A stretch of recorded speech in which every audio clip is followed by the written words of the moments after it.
Hello and welcome to Smells Like 90's Rock. It's Sheila Hot Toddy and DJ Pork. We're here. We're doing the thing. It's good to be here. Of course, again, we have to address another elephant in the room. We're recording this on Tuesday, April 12th, and today we lost a comedy giant. Gilbert Gottfried died today. What? I didn't know that. You didn't know Gilbert Gottfried died? I didn't know that either. Yes, he passed away today, 67 years old. From the ad flack controversy? No, that's not what killed him. Oh. But he was involved with an Affleck controversy. They eventually let him go due to some things that he said about, I think it was the tsunami. Yes. That happened back then. I think that's what. But he was, of course, part of that. He was also in countless movies. A historic stand-up comedian, was in Aladdin, all kinds of things. But yeah, he died today, April 12th and I was looking it up because I wanted to know exactly what it was so we could say it, but it's such big medical terms. I'm not sure if I can. It's a recurrent of ventricular tachycardia. Some kind of heart disease. Yeah. It was complicated by type 2 myotonic dystrophy.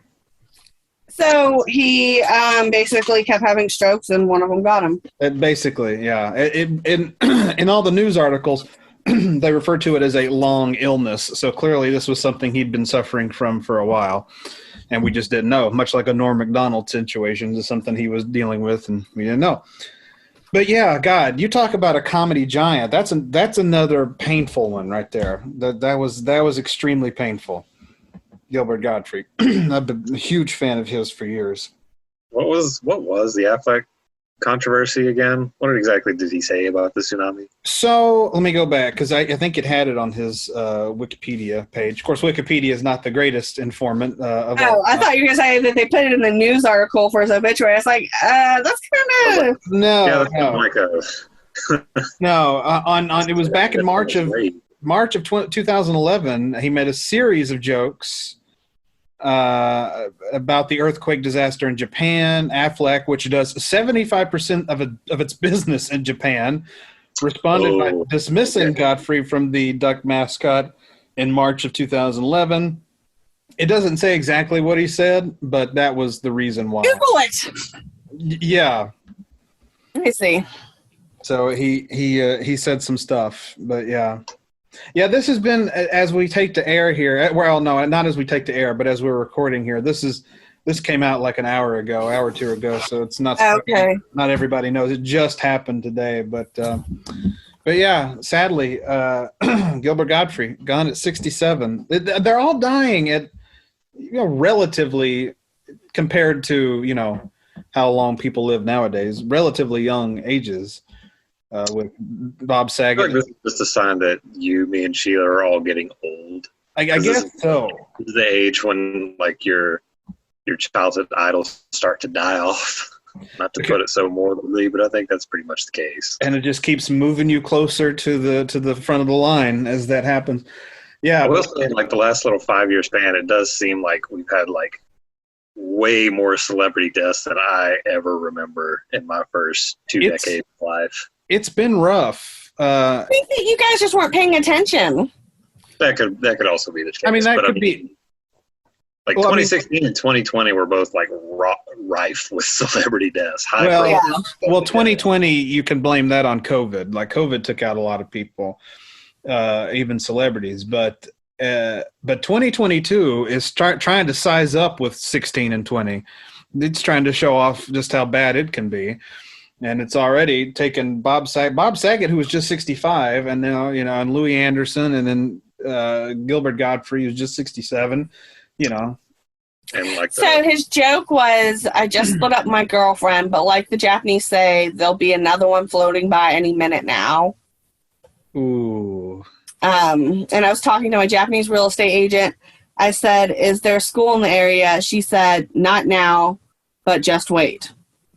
Oh. I guess I can see why they took offense to it, but nowadays you can make a joke about it, but that was right after it, so I get it. Yeah. We'll be fresh. I'll say I get it. Just For sure.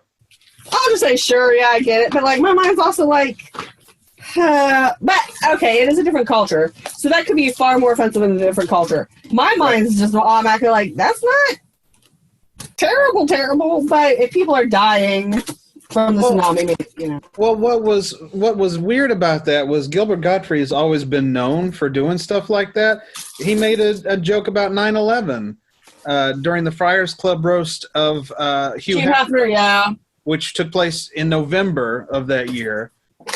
He made a joke about, he joked that he had intended to catch a plane but could not get a direct flight because they said they have to stop at the Empire State Building first.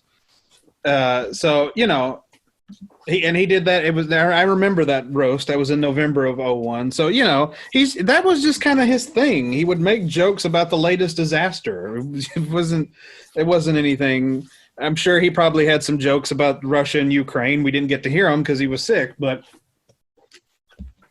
you know, I wonder, like, that was just his shtick. Who is the problem that we aren't politically correct enough in our humor, or is the problem that we are trying to be too politically correct in our humor? Like, it depends. There's a solid divide because there's some people that take it too far, and then there's people who you think are pretty tame, but then they get in, you know, under the spotlight, they get hit with the light in the face. So like, well, how dare you say that? And it's like, really? It was that bad? Like, Kathy Lee Griffin got just blacklisted, still blacklisted, for holding up a fake Trump head. Like she was, you know, she got blacklisted like she was the Dixie Chicks. Right. Like, and to me, is that so offensive? And are her fans offended by it?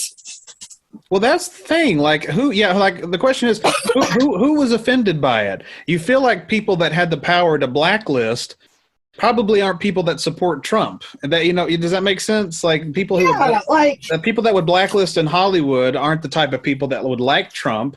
And I have a feeling that Trump supporters weren't fans of hers to begin with. So yeah, who got mad about it? Yeah, so who was upset about it? That's the thing. I guess maybe because he was president and you hold up what's supposed to be his severed head, maybe it's a little too much, I guess. Clearly fake. It was so Halloween. Right. You know, and again, we are the country of free speech that encourages free speech. First Amendment, hear it all the time. So, it belongs in the seat. Yeah. It's First Amendment as long as it deals with Jesus and Trump. But then somebody else does it, and it's like, oh, how dare you?